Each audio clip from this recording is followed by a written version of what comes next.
सभी भक्तजनों को जय श्री कृष्ण। श्री सुखदेव जी ने कहा, परीक्षित, तुमने जो मुझसे पूछा था कि मरते समय बुद्धिमान मनुष्य को क्या करना चाहिए, उसका उत्तर मैंने तुम्हें दे दिया।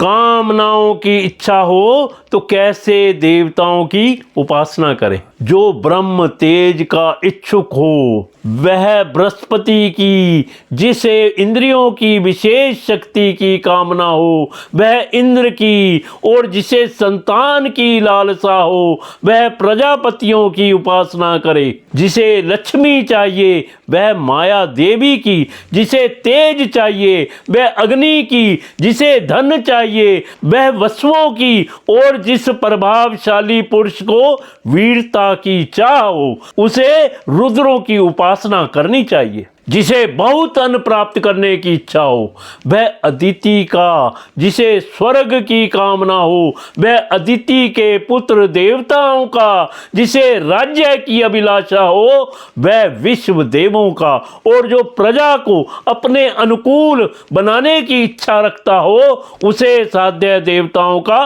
आराधन करना चाहिए। परीक्षित, आयु की इच्छा से अश्विनी कुमारों का, पुष्टि की इच्छा से पृथ्वी का, और प्रतिष्ठा की इच्छा हो तो लोक माता पृथ्वी और ध्रुव आकाश का सेवन करना चाहिए। सौंदर्य की चाह से गंधर्वों की पत्नी की, प्राप्ति के लिए उर्वशी अप्सरा की, और सबका स्वामी बनने के लिए ब्रह्मा की आराधना करनी चाहिए। जिसे यश की इच्छा हो वह यज्ञ पुरुष की, जिसे खजाने की लालसा हो वह वरुण की, विद्या प्राप्त करने की आकांक्षा हो तो भगवान शंकर की, और पति पत्नी में परस्पर प्रेम बनाए रखने के लिए पार्वती जी की उपासना करनी चाहिए। धर्म उपार्जन करने के लिए विष्णु भगवान की, वंश परंपरा की रक्षा के लिए पितरों की, बाधाओं से बचने के लिए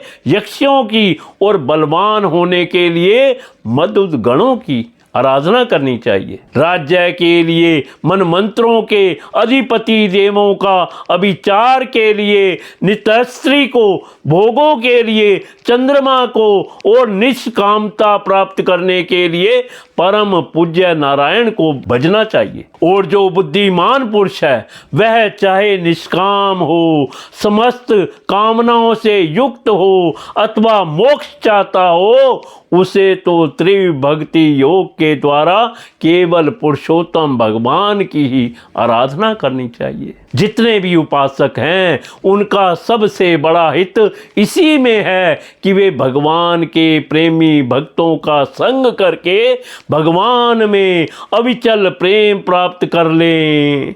ऐसे पुरुषों के सत्संग में जो भगवान की लीला कथाएं होती हैं उनसे उस दुर्लभ ज्ञान की प्राप्ति होती है। राजन, जिससे संसार सागर की त्रिगुणमयी तरंग मालाओं के थपेड़े शांत हो जाते हैं, हृदय शुद्ध होकर आनंद का अनुभव होने लगता है, इंद्रियों के विषयों में आसक्ति नहीं रहती, केवल मोक्ष का सर्वसंपत्त मार्ग भक्ति योग प्राप्त हो जाता है। भगवान की ऐसी रसमयी कथाओं का चस्का लग जाने पर भला कौन ऐसा है जो उनमें प्रेम ना करे।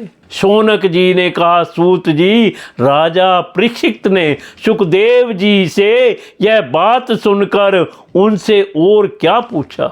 वे तो सर्वज्ञ होने के साथ साथ मधुर वर्णन करने में भी बड़े निपुण हैं।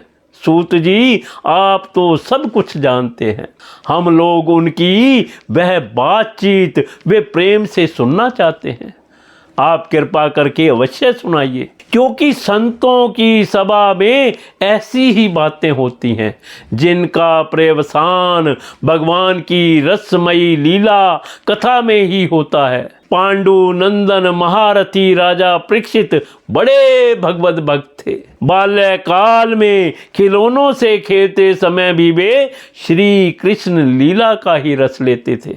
भगवनमयी श्री सुखदेव जी भी जन्म से ही भगवत परायण हैं। ऐसे संतों के सत्संग में भगवान के मंगलमय गुणों की दिव्य चर्चा अवश्य ही हुई होगी। जिसका समय भगवान श्री कृष्ण के गुणों के गान अथवा श्रवण में व्यतीत हो रहा है, उसके अतिरिक्त सभी मनुष्यों की आयु व्यर्थ जा रही है। ये भगवान सूर्य प्रतिदिन अपने उदय अस्त से उनकी आयु छीनते जा रहे हैं। क्या वृक्ष नहीं जीते?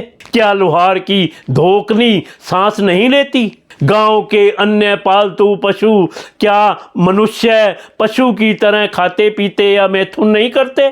जिसके कान में भगवान श्री कृष्ण की लीला कथा कभी नहीं पड़ी, वह नर पशु, कुत्ते, ग्राम, सूकर, ऊंट और गधे से भी गया गुजरा है।